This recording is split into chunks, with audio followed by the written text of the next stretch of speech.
Welcome to CBN4's Primetime News. I am your presenter, Sheena Harry.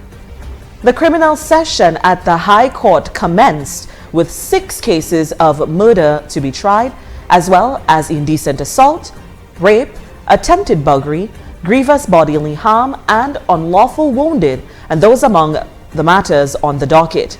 And during the first session, 2 guilty pleas were entered. In the case of Croy Timothy, the defendant pleaded guilty to unlawful sexual intercourse with a 15-year-old girl in the summer of 2014. 3 other charges against him were dropped as part of his agreement to plead guilty. His sentencing will be held at the end of April. Samosa John also pleaded guilty to the indecent assault of an 8-year-old girl back in 2010. Sentencing for John will also be held at the end of this month. Both men remain in custody until their sentencing. In other cases, Michelle John Charles was brought before the court and charged with causing grievous bodily harm and wounded. A trial date has been set for June 20th. Additionally, Nadia Bruno appeared before the judge and was charged with causing grievous bodily harm and wounded, but her trial date has not been set as yet. A mentally challenged prisoner allegedly attacked a police sergeant at the Granby police station last weekend.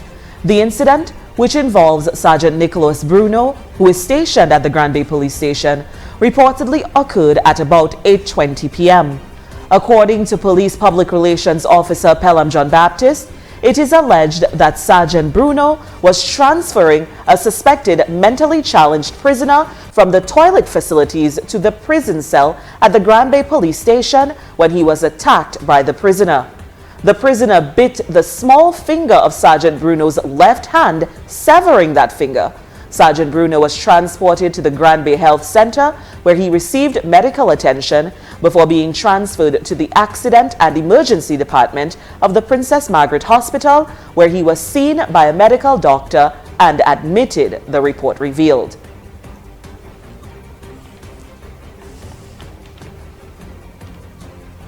Also making our headlines. New details about the shooting that occurred in Goodwill yesterday have been released, including the names of the victims. And here's Police Public Relations Officer, Acting Inspector Pelham John Baptist.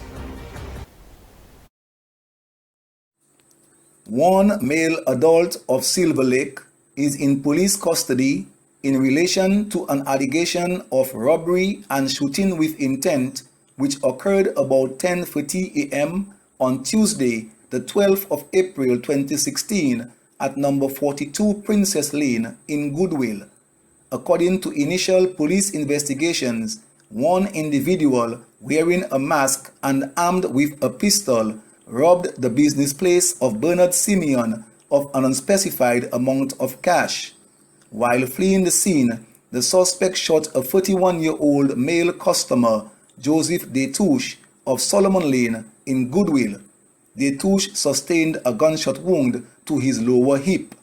He was transported to the Accident and Emergency Department of the Princess Margaret Hospital, where he was seen by a medical doctor and admitted. Investigations are ongoing. And of course, anyone with more information that can assist the police is asked to contact the Criminal Investigations Department or Crime Stoppers Dominica if you wish to remain anonymous. In light of the recent upsurge of violence among women and children, 23 churches from different denominations have come together for the common cause to sensitize the public on the rising issue of violence against women and children. A rally will be held on Saturday, 16th April, on the Dame Eugenia Charles Boulevard, beginning at 10 a.m. Pastor of Truth and Grace Fellowship Global, Randy Rodney, says that the rally carded for Saturday is to educate and inform people on this rising social epidemic. At that rally, we hope to educate and inform people. Educate them in terms of letting them know what does God have to say about this thing. Educate them so that they also know what do they do about this.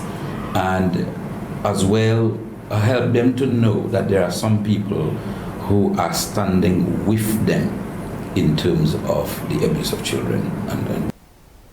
A number of pastors will address various areas of abuse and how the church can move forward in terms of being a voice and lobbying the various authorities as to the protection of children. And there will be testimonies and solidarity messages from the NGOs and concerned people at that rally. Since we started that move, we as pastors, we have been able to speak with countless number of women who are now mothers themselves, but who were abused at 11 and 9 and 13 and 14 and 15. And the pain that they speak about, the harrowing experience that you hear from them is something that we really want to be able to contain.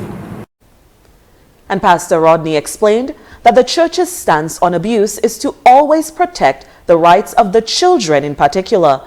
He added that while abuse is a criminal act, the church finds itself in a good position to being able to assist both the abused and the abuser.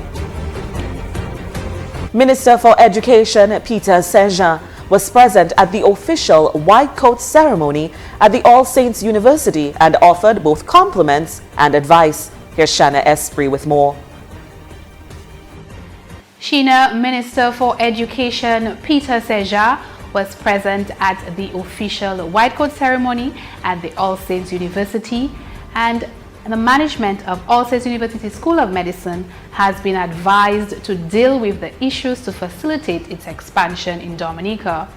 Education Minister Peter Saint-Jean, who addressed the 27th white coat ceremony at the school, said that the government would partner with the university in plans for its development. Saint-Jean commended the management and staff of the university for providing a conducive environment for nurturing physicians of distinction and called on management to attend to the issues that will ensure that All Saints University becomes a first class, one that distinguishes itself at second to no other.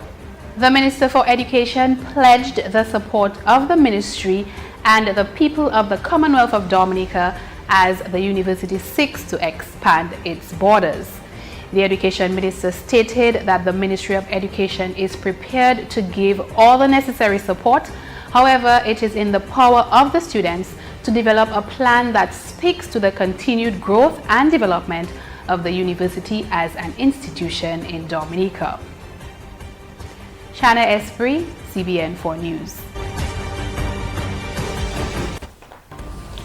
Also in the news, organizers of the Jazz and Creole Festival continue to make additions to an already impressive lineup in order to draw more people.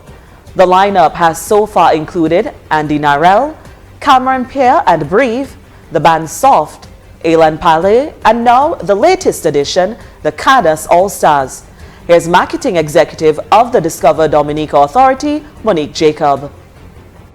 The Cadas All-Stars brings together some of the best of Dominica's musicians to perform what is uniquely Dominican music. This year, the Cadas All-Stars features Fitzroy Williams, a founding member of the Exile One band, and the keyboard player. He's also very influential in the making of the Cadas Calypso. Cornell Phillip, who was one of the creators of Bouillon Music and came from WCK. He's an extraordinary keyboard player and also works with many groups including Fanatic, C-Squared, and the Bouillon Pioneers. Jerry Muller, one of the most accomplished commercial guitarists on the island, once played with the very versatile RSB. He now works with the Fanatic Band and other acts. Jason Joseph, aka Froggy, the drummer from the Triple K Band. He often does sessions with Michael Henderson, Gordon Henderson, Ophelia, Freddie and Friends, among others. Freddie Nicholas, he's the bass player coming out of Billowmen and Mighty Arrow fame. He's very passionate about Cadas Calypso music and will continue to play it and will add much to the lineup. The singers will be Carlene Xavier Phillip, lead singer from C-Square and Fanatic. She's a very electrifying performer and now the reigning Bouillon monarch.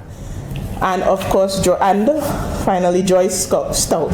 She's a singer of many styles of music, including jazz. She has performed with us at Jazz and Creole in the past, and we think this will add much to our lineup this year. The Cadas All-Stars will be the final act at the event, which is scheduled for May 15th at the Cabrits National Park. Virtanen Company, as part of its corporate responsibility, embarked on a mission to help provide for those who are less fortunate. In 2015, Virtanen Company organized an Easter food drive dubbed Easter Charity Food Trade-In, an idea born out of the notion that Easter is a time for giving, sharing, and reflecting. The company asked patrons to drop in non-perishable food items to the electric shop, and in return they received dollars off for their purchases in the store. Virtanen then matched the contributions, which they sorted, divided, and donated to the Grotto Home and Operation Youthquake. This year, the company continued the Easter food drive and received an even greater response, including contributions from other companies like Jolly's Pharmacy. The charities selected as recipients this year are Maho Senior Citizens Home and the House of Hope in Dalyses. And that takes us to the end of the Primetime News package here on CBN4. We invite you to log on to our website, cbn4.com, or onto our Facebook page. And if there's ever a story you'd like us to cover, feel free to email us at cbn4news@gmail.com.